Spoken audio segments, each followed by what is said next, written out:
우리 옆 사람과 인사합니다. 예수님 부활하셨습니다. 할렐루야. 예수님 부활하셨습니다. 우리가 또 부활할 것입니다. 아멘. 부활을 위해서 지금 신앙생활하고 있는 것 아니겠어요? 아멘. 반드시 우리가 예수님 부활하듯이 부활해야 됨을 우리가 확실하게 믿으시길 바랍니다. 아멘. 우리 나는 하늘의 복 땅의 복을 받았습니다. 세 번 우리 선포합니다. 나는 하늘의 복 땅의 복을 받았습니다. 나는 하늘의 복 땅의 복을 받았습니다. 나는 하늘의 복 땅의 복을 받았습니다. 아멘. 전능하신 하나님 감사합니다. 우리가 입으로 시인하면 하나님께서 그대로 응답하시겠다라고 약속하여 주셨사오니 오늘 우리가 하나님께서 허락하신 그 복을 소망합니다. 우리를 부활시키신 하나님 아버지, 하나님께서 우리에게 복을 주시고자 원하고 계시노니 아버지 그 복이 우리 가운데 임하여 주시옵소서. 하나님의 교회를 지켜주시고 이렇게 섬기는 우리 모두에게 은혜와 축복이 넘치게 하여 주옵시고 건강도 하나님께서 허락하여 주시옵소서. 주님 오시는 날까지 우리는 건강하고 아프지 않고 주님을 찬송하는 귀한 덕으로 택하여 주셔사오니 여전히 찬송할 수 있도록 감사할 수 있도록 사용하여 주시옵소서. 아버지 주를 위해서 헌신하는 모든 손길을 하나님께서 기억하시고 축복하여 주시옵소서. 예수님의 이름으로 기도드립니다. 아멘. 자, 나는 부활이요 생명이니라는 제목으로 함께 은혜를 나누고자 합니다. 우리는 그리스도인으로서 평생에 수없이 예수를 믿고 난 뒤부터 수없이 반복되는 부활절을 맞이하고 부활절 기념 예배를 드려왔어요. 하지만 올해 부활절은 여러 의미에서 결코 잊을 수가 없는 그러한 부활절이 되었어요. 이 부활절의 상징이 무엇입니까? 기쁨이고 희망이고 소망입니다. 하지만 지금 중동을 보십시오. 미국과 이스라엘은 이란의 핵무기 개발, 그 저지와 정권 변화를 목적으로 이란 본토를 타격을 했습니다. 지금 이 시간에도 전쟁은 계속되고 있습니다. 이 전쟁으로 말미암아서 온 세계가 기쁨 대신에 슬픔으로 희망 대신에 절망이 가득한 그러한 시간들이 계속되고 있습니다. 전쟁에는 승자가 없다. 오직 패자와 더 비참한 패자만 있을 뿐이다 라는 말처럼 전쟁은 우리 모두가 소중히 여기는 일상의 평화와 또 인간적 존엄성을 송두리째 앗아갑니다. 그러나 그 지옥 같은 전장의 현장에도 부활절을 맞습니다. 이런 절망과 슬픔이 가득한 상황 속에서 부활이라는 의미는 도대체 무엇일까요? 아마도 복음이 이 땅에 상륙하면서 이 땅에 살고 있는 모든 사람들은 죽음이라는 단어와 부활이라는 단어를 생각했을 것입니다. 자, 우리 근대 지식인들에게 믿는 사람이나 안 믿는 사람을 물러나고 부활이라는 이 단어, 부활의 의미를 진지하게 생각하게 만든 한 문학 작품이 있습니다. 러시아의 대문호 톨스토이가 쓴 그 부활이라는 작품입니다. 이 책을 톨스토이가 처음 출간한 해는 톨스토이가 1889년부터 쓰기 시작해가지고 약 10년에 걸쳐서 완성한 그 노년의 역작이었어요. 1899년 러시아의 잡지 니바에 연재가 되면서 세상에 알려졌어요. 톨스토이의 이름과 작품 세계가 처음 한국에 정식으로 알려진 것은 1900년 초반입니다. 당시 대한매일신보 등 신문을 통해서 그 톨스토이의 부고나 그 사상이 간략하게 보급되기 시작했어요. 그 톨스토이의 부활을 한국어로 처음 번역해가지고 소개한 대표적인 인물이 있는데 조일제라는 그런 사람이었다고 합니다. 이 번역자는 위대한 작품을 이 땅에 소개하고 번역을 시작하면서 화두에 이런 글을 올립니다. 내가 지금까지 읽어본 것 중에서 부활에서처럼 깊은 감동과 높은 교훈을 얻은 책은 없습니다. 부활은 나의 영혼을 뿌리로부터 흔들었습니다. 몇 번이나 나를 울리고 나로 하여금 하나님 앞에 꿇어 엎드려 눈물의 기도를 드리게 하였으니까 나는 지금 이 좋은 책을 우리 말로 번역하여 사랑하는 우리 동포에게 드리게 된 것을 무한한 기쁨으로 아옵니다. 그런 화두에 글을 올렸어요. 분명한 것은 이분이 이 번역자가 크리스찬이었다는 사실이죠. 그는 눈물로 이 책을 읽었고 하나님 앞에 무릎을 꿇어서 기도했다라고 고백하고 있습니다. 그러나 여기서 우리가 주목해야 할 것은 그 톨스토이가 이 작품을 쓰게 된 그 시대적 배경을 우리는 주목할 필요가 있지 않겠어요? 사실상 톨스토이가 만 70세가 되던 해, 그러니까 자기 인생의 완숙의 절정에서 그가 이 작품을 내어놓았다는 이 사실을 우리는 잊지 말아야 됩니다. 톨스토이 연구가들은요, 그가 이 작품을 쓰게 된 직접적 역사적 배경으로 당시 그 러시아의 산업화 과정을 들고 있어요. 이 역사적 상황 속에서 여러 가지로 어려움을 겪으면서 러시아 정부가 제대로 역할을 감당하지 못하고 있던 그 당시 러시아 행정부, 특별히 사법부, 그리고 정신적 등대 사명을 감당하지 못하고 있던 당시의 러시아 정교에 대한 실망과 좌절이 바로 톨스토이가 이 책을 쓰게 만들었다, 그렇게 평가를 하고 있습니다. 자, 톨스토이는 진정 이 책을 통해서 자기가 사랑했던 조국 러시아의 부활, 그가 안타깝게 바라보고 있었던 교회의 부활, 그리고 힘없이 좌절하고 있었던 당시의 백성들, 그리고 농민들의 부활을 갈망하는 그런 마음으로 그는 이 책을 써내려갔던 것이죠. 톨스토이에게 있어서 부활은 반드시 있어야만 하는 그런 명제였습니다. 아니, 반드시 있어야 할 사건이었던 것이죠. 오늘의 우리도 같은 심정이 아니겠습니까? 반드시 부활이 있어야 된다라는 사실입니다. 우리가 악한 세상을 살면서 더 부활을 갈망할 수밖에 없지 않겠어요? 중동의 전쟁으로 인해 가지고 죽어간 많은 사람들의 생명들을 바라볼 때 우리가 부활은 반드시 있어야 할 사건이 아니겠습니까? 전쟁은 이렇게 무수한 사람들을 무자비로 죽음으로 이끌어갑니다. 그들의 죽음을 누가 책임지겠습니까? 그들 정부가 책임질 수가 있습니까? 이 시간에도 죽어가는 그 생명들을 바라보면서 부활은 반드시 있어야 할 사건이 아니겠습니까? 이런 안타까운 상황, 우리나라도 이 시대, 이 세계의 상황을 바라보면서 뚜렷한 비전을 제시하지 못하고 있지 않겠어요? 그리고 한국 교회마저도 부패와 분열로 숨죽에 엎드려 있는 그러한 실정이라고 할 수가 있어요. 부활 반드시 있어야만 하지 않겠습니까? 부활 때문에 우리가 신앙생활하고 부활 때문에 고난을 참고 있는 것 아니겠어요?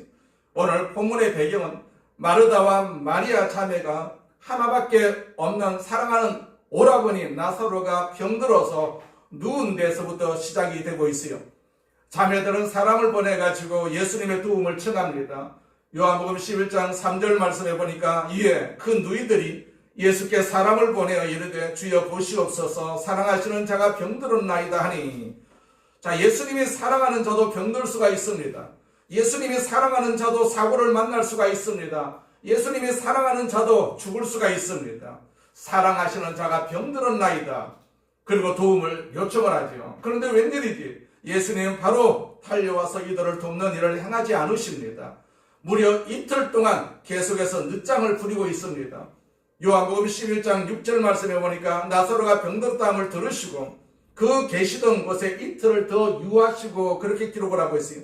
그 당시 예수님이 계시던 곳은 10장 40절에 의하면 요단강 건너편에 거하고 계신다고 기록하고 있어요. 지금 나사로가 마르다와 마리아가 함께 있었던 그곳은 예루살렘 바로 등선 넘어서 베단이라는 마을이었어요. 요한복음 11장 1절에 보니까 어떤 병자가 있으니 이는 마리아와 그 자매 마르다의 마을 베다니에 사는 나사로라, 그렇게 기록을 하고 있어요. 자, 한시가 급한 자매들로서는요, 이해할 수가 없는 예수님의 그 늦장 부림이었어요. 그러나 잠시 후 비로소 우리는 예수께서 이렇게 늦장을 부리신 이유를 발견하게 됩니다. 그것은 이 과정을 통해서, 나사로를 통해서 주님이 더 좋은 선물을 주시고 싶어 하셨던 것이죠. 자, 예수님이 달려와서 병을 고친다고 합시다. 그것은 기쁨이지만 그래도 또 아팠을 것 아니겠어요? 병은 낫다가 또 아파질 수가 있습니다. 그러나 부활은 어떻습니까? 부활은 완벽한 해답이고 완벽한 치유였던 것입니다. 이 한 사건을 통해서 예수님은 비단 이 가정뿐만 아니라 이 땅을 살아가는 모든 인류에게 그 부활이라는 그런 엄청난 희망을 선포하기 위해서 바로 이 케이스를, 이 사건을 주께서는 부활을 가르치는 놀라운 도구로 사용하신 것으로 우리가 이해할 수가 있죠.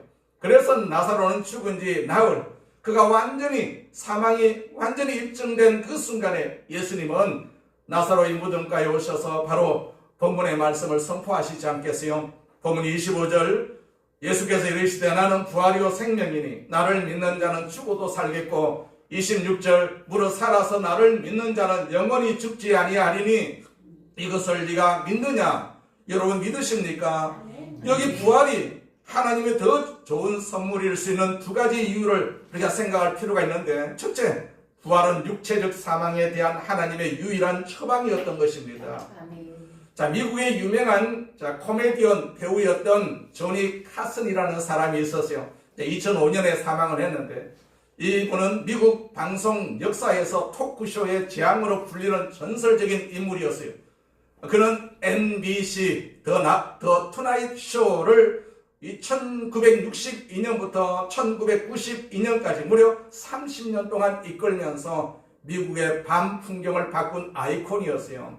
그 조니 카슨은요, 우리의 인생에서 확실한 것은 두 가지밖에 없다, 그렇게 말을 했어요. 하나는 세금 내는 것이고 또 하나는 죽는 것이다, 그런 말을 했다고 합니다. 우리가 머리를 잘 굴리는 사람은 국세청의 그 감시와 감독을 피해서 세금을 피해갈 수가 아마 있을 것입니다. 세금은 피해도 우리가 결코 피할 수가 없는 것이 있습니다. 아무도 그 누구도 피할 수가 없는 것, 그것이 바로 죽음이라는 사실을 우리가 알고 있지 않겠어요? 그래서 누군가는 죽음의 확률은 100%다, 그런 말을 했습니다. 100%다. 트라피스트 수도회는요, 가톨릭 교회 봉쇄 수도원 중에 하나입니다. 정식 명칭은 엄률시토회라는 그런 명칭입니다. 1908년 가톨릭 역사에서 매우 중요한 인물이 있었습니다.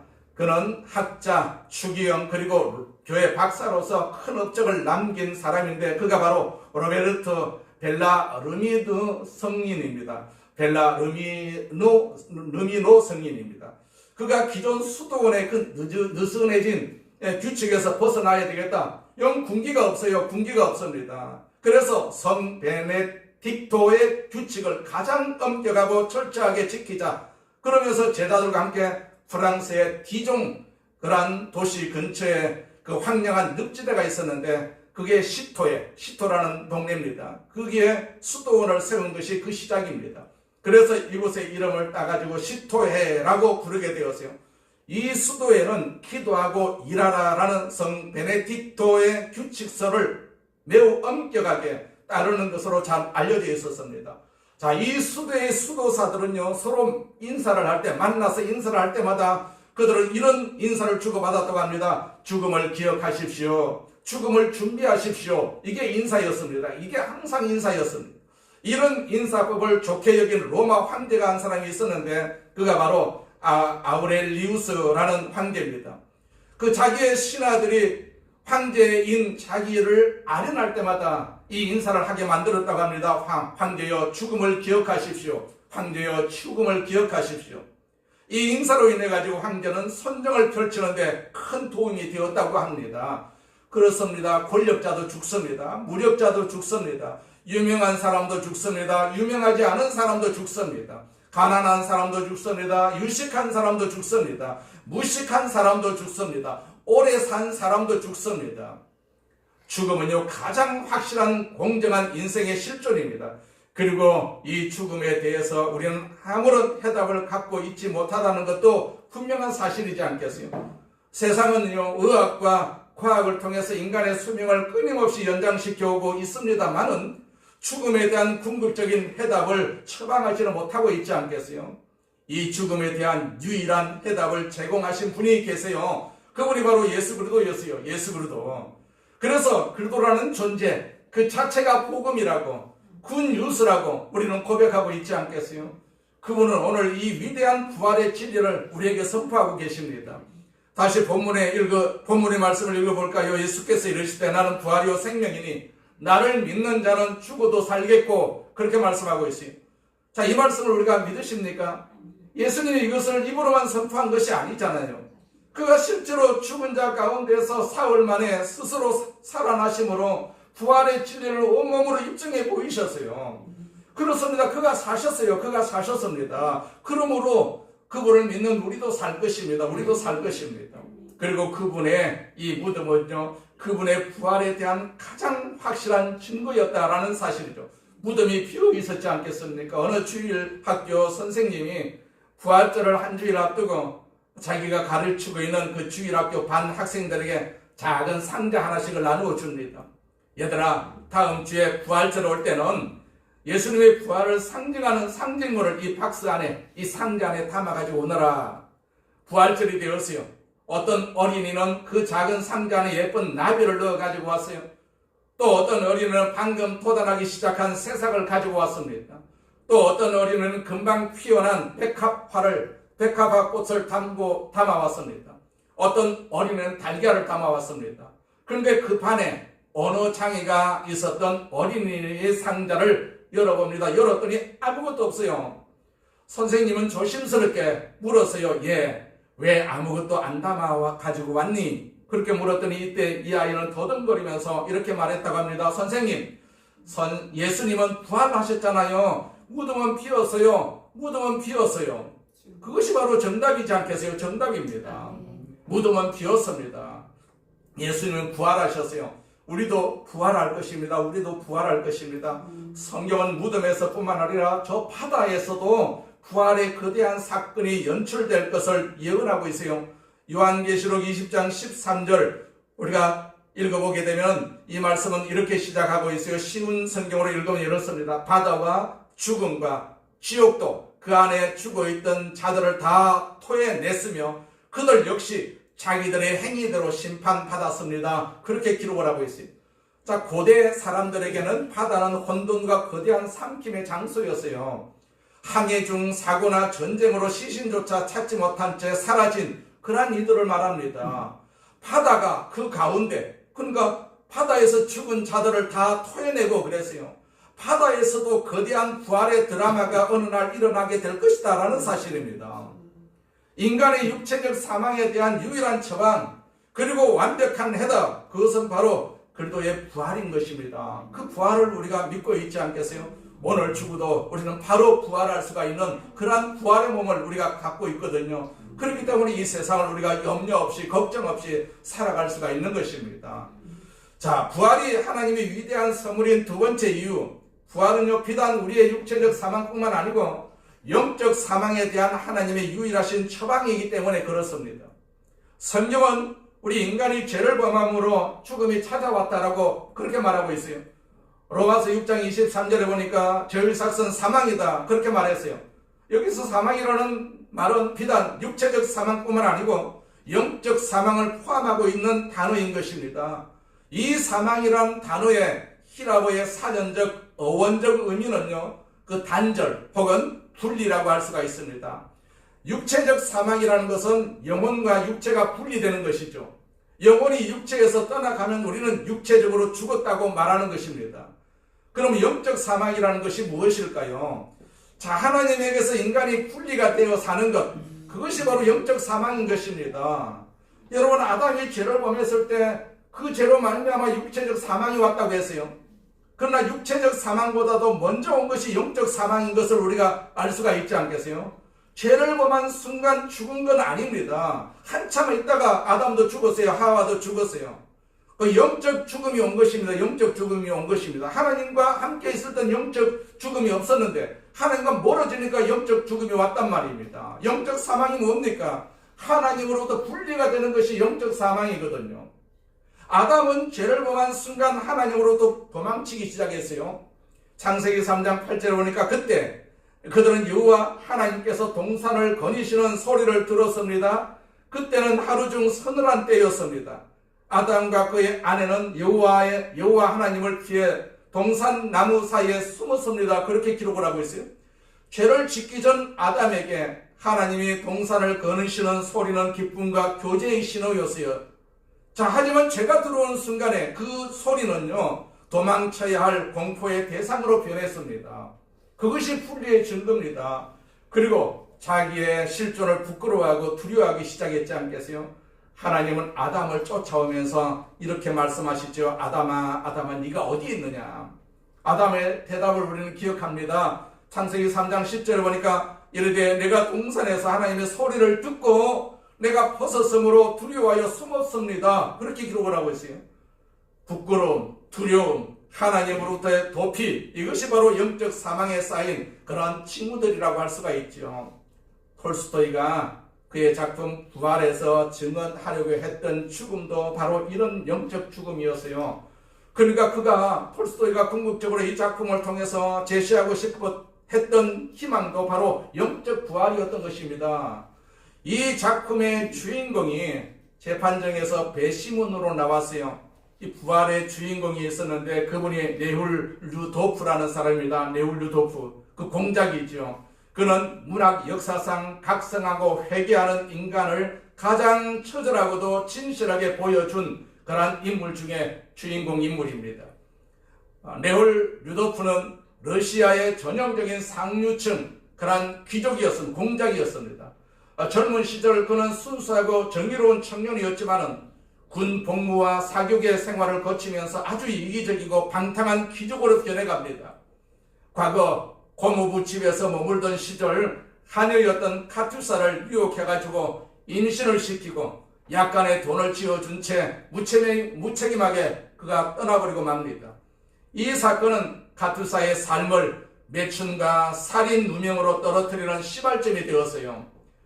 자, 소설의 전개는 네훌 류도프가 배신문으로 참석한 재판에서 살인 용의자로 기소가 된 카투사를 그 법정에서 다시 만나면서 급변하게 됩니다. 자기가 버렸던 그 여인을 다시 만납니다. 법정에서 다시 만납니다.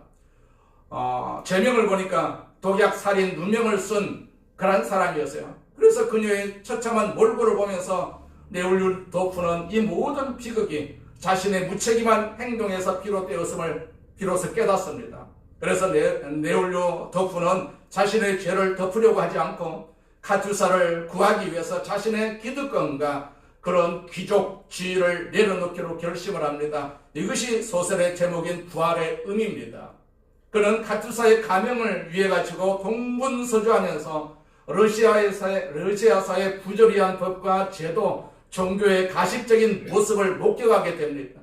그는 카투사와 결혼해가지고 속죄하려고 하지만 카투사는 그의 인생을 망치지 않기 위해서 그리고 자신의 존엄을 지키기 위해서 거절을 하지요. 그럼에도 불구하고 네훌 류도프는 그녀를 따라서 시베리아 유백길까지 동행을 합니다. 자, 시베리아 유백길을 떠나는 여인 카투사를 따라가는 이 주인공, 그는 이 황막한 시베리아의 평원에서 비로소 자기 마음 깊은 곳에 하나님이 주시는 용서의 은혜를 받습니다. 네훌 류도프는 귀족으로서 누리던 토지를 농민들에게 다 나누어 주려고 시도하고 또 사회 구조적 모순을 해결하고자 권해합니다. 이는 작가 톨스토이 자신의 사상이 투영된 그러한 모습입니다.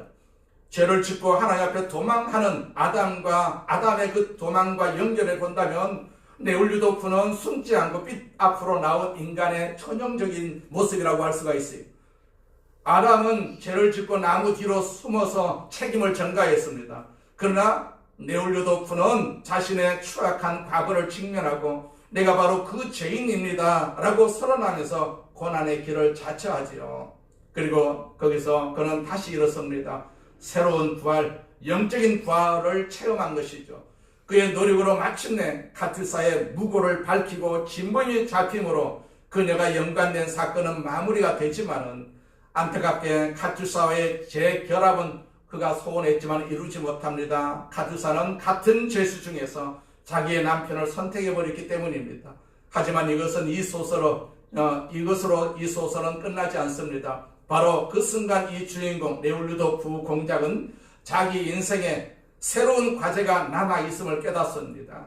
그것은 억울하게 법 제도에 의해서 희생이 되고 살아가고 있는 많은 사람들을 위해서 법과 제도와 관습을 개혁하여 보다 나은 세상을 만드는 일 앞에 자기 인생을 드리는 것, 이것이 새로운 삶의 미션인 것을 그가 발견하고 일었었지요. 이것이야말로 이 주인공이 경험한 영적 부활이었던 것입니다. 영적 부활의 미션이었어요. 그리고 실상은 이것은 이 작품의 주인공이 경험한 부활이었을 뿐만 아니라 이 작품을 써내려간 톨스토이의 부활이었다라는 사실입니다. 톨스토이는요, 뒤늦게 신앙으로 돌아와가지고 다시 말씀에 근거해서 가난한 자들을 품에 안고 그들을 위해서 살아가는 새로운 인생을 시작할 수가 있었어요. 그리고 자기 마음속에 넘치는 신앙의 감정을 진솔한 글로 써 내려가기 시작한 것입니다. 이것이 그의 미션이었다는 얘기입니다. 새로운 미션, 부활의 미션이었죠. 톨스토이가 뒤늦게 경험한 자신의 영적 부활의 자서전적 간증을 이 작품으로 그는 써내려간 것입니다. 부활이라는 그런 작품으로 써내려간 것이죠. 1910년 11월 82세 이 노무노 톨스토이는 자신의 신념과 가족 간의 갈등 사이에서 고뇌하다가 깊은 밤 가출을 감행합니다. 기차를 타고 떠돌던 그는 폐렴이 악화되어 가지고 이름 없는 시골 간이역인 아스타포노역의 역장 관사에 머물게 됩니다. 이 소문이 났어요. 그래서 이 소문으로 당시 작은 기차역은요, 전 세계 언론의 중심지가 되었습니다.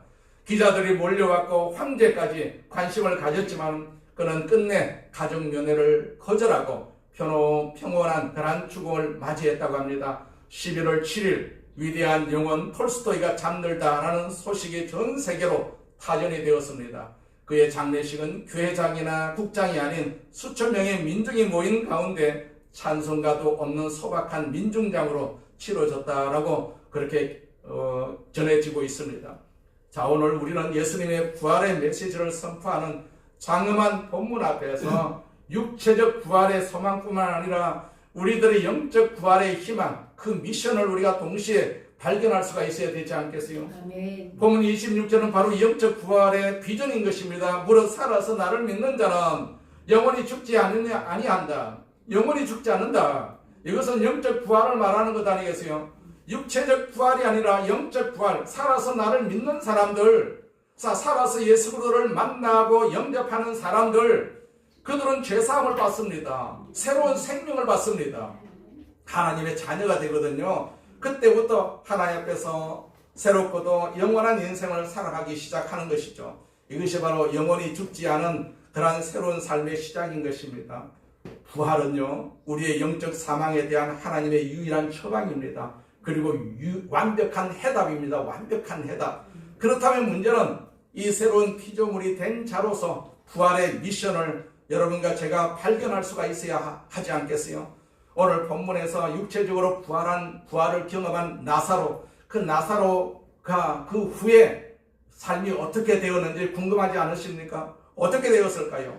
나사로가 다시 죽었다고 생각을 합니다. 반드시 사람은 죽을 수밖에 없지 않겠어요? 한번 부활한 경험은 있었지만 또 다시 죽을 수밖에 없지 않겠어요?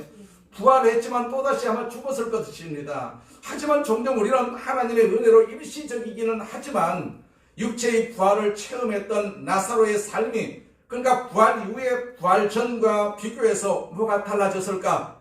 분명히 달라진 것 한 가지는 죽음에 대한 두려움이 아마 없어졌을 것 아니겠어요? 나사로는 죽음을 경험했습니다. 죽어보니까 죽는 거 별거 아니네. 아마 나사로는 그렇게 생각했을지도 모릅니다. 우리가 왜 죽음을 두려워합니까? 죽지 않았기 때문에, 경험이 없기 때문에 우리가 두려워할 수밖에 없지 않겠어요? 또 하나 바뀐 것은 무엇입니까? 이 부활이라는 기적의 은혜를 입혀주신 그분을 향한 증거에 그는 침묵할 수가 없었을 것 아니겠어요? 자기를 살려주었는데 그분을 가만히 그냥 입 닫고 있을 수가 있습니까? 그는 그때부터 그리스도를 증언하는 전도자가 되었을 것입니다. 오늘 우리는 그 뚜렷한 증거를 성경에서 찾아볼 수가 있어요. 요한복음 12장 11절 말씀에 보면 나사로 때문에 많은 유대인이 가서 예수를 믿음이로라, 그렇게 기록을 하고 있지 않겠어요? 부활한 나사로, 부활을 체험한 나사로, 그 나사로 때문에 많은 사람들이 예수를 믿었다. 오늘 이 성경 구절이 증명하고 있어요. 나사로 때문에 많은 사람이 예수를 믿었다. 그렇다면 나 때문에 많은 사람들이 예수님을 믿었더라. 그런 사람이 있습니까? 나 때문에 많은 사람이 예수를 믿었다. 이것이 바로 영적 부활인 것입니다. 영적 부활. 이것이 바로 우리에게 있어야 할 영적 부활의 모습인 것입니다. 아멘. 성경 이후에 그 나사로의 행적은 정교회와 또 가톨릭 교회의 전승을 통해서 내려오고 있습니다. 스데반의 순교 이후에 예루살렘의 박해가 막 심해지니까 나사로는 그 누이들, 마르다와 마리아와 함께 배를 타고 바다로 나갔다고 그렇게 전해지고 있어요. 그는 지중해 키프로스 섬에 도착해가지고 그곳에서 복음을 전했습니다. 사도 바울과 바나바가 키프로스 방문을 했을 때 나사로를 그곳에 초대 주교로 임명했다는 이야기가 있습니다. 전승에 따르면 부활한 나사로는 세상에 사는 동안 단 한 번도 웃지 않았다고 합니다. 죽음 넘어 저 세상의 엄숙함과 그 심판을 직접 목격했기 때문이라는 해석을 하고 있어요. 딱 한 번 웃은 적이 있었는데 누군가가 진흙 항아리를 훔치는 것을 보고 진흙이 진흙을 훔치구나 라는 그런 덧없는 짓을 보고 헛웃음을 지었다는 이야기가 아주 유명합니다. 부활한 나사로는 프랑스 남부를 찾아갑니다. 마르세유 지역에서 그는 복음을 전하면서 그 지역의 주교로 열심히 거기서 복음을 위해서 자기 인생을 드리고 헌신하다가 그 로마 제국의 11대 황제이자 블라비우스 왕조의 마지막 황제인 도미티아누스라는 사람, 그는 역사적으로 매우 극단적인 평가를 받는 인물입니다. 그는 유능한 행정가였지만 동시에 아주 잔혹한 독재자이자 그리스도교 박해자로 기억되는 그런 인물입니다. 그가 기독교인을 핍박할 때 나사로는 순교자가 되어서 세상을 떠나갔다, 그렇게 전해 내려오고 있습니다.